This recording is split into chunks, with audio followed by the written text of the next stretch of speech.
नमस्कार मंडळी.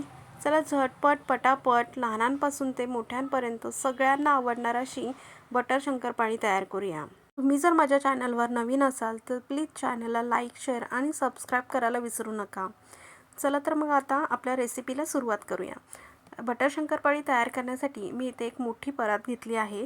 आता परातीमध्ये 2 मोठ्या वाट्या मैदा घेऊन त्यामध्ये चवीनुसार मीठ व बटर टाकून बटर पिठामध्ये छान मिक्स करून घेऊया. म्हणजे आपल्या शंकरपाळ्या छान खुसखुशीत होतात. बटर आपलं पिठामध्ये छान मिक्स करून झालेलं आहे. आता आपण गरम करून थंड केलेलं दूध थोडं थोडं पिठामध्ये टाकून जसं आपण चपातीला कणिक मळतो त्याप्रमाणे पीठ मळून घेणार आहोत.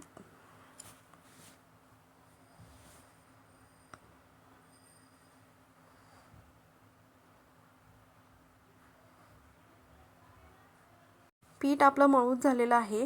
तुम्ही बघू शकता जास्त कडक पण मळलेलं नाही आहे आणि जास्त मऊ पण नाही. ज्याप्रमाणे आपण चपातीला कणिक मळतो त्याचप्रमाणे पीठ भिजवायचं आहे. आता भिजवलेल्या पिठामधला एक गोळा घेऊन तो पोलपाटावर छान मळून घेऊन त्याचा एक गोळा तयार करून त्यावर थोडेसे पीठ भुरभुरून पातळ अशी पोळी लाटून घेऊया.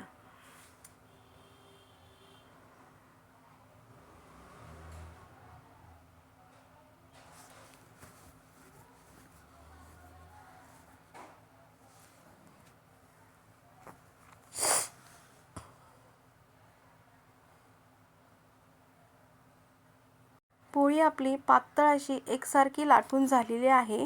आता चाकूच्या साहाय्याने पोळीला चौकोनी आकारात कापून घेऊया व उरलेला भाग काढून टाकूया.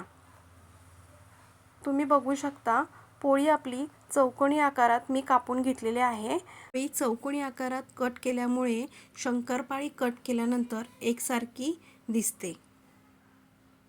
आता मी चाकूच्या साहाय्याने चौकोनी आकारात छोट्या छोट्या शंकरपाळ्या कट करून घेणार आहे.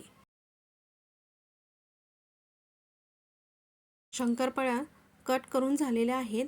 आता मी त्या चमच्याच्या साहाय्याने मोकळ्या करून घेते. शंकरपाळ्या मोकळ्या करून झालेल्या आहेत. आता त्या तळून घेऊया.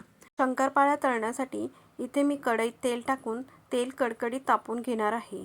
तेल तापलेलं आहे. आता आपण सगळ्या शंकरपाळ्या कढईमध्ये टाकून छान मंद आचेवर शंकरपाळ्या गोल्डन ब्राऊन कलरवर तळून घेऊया.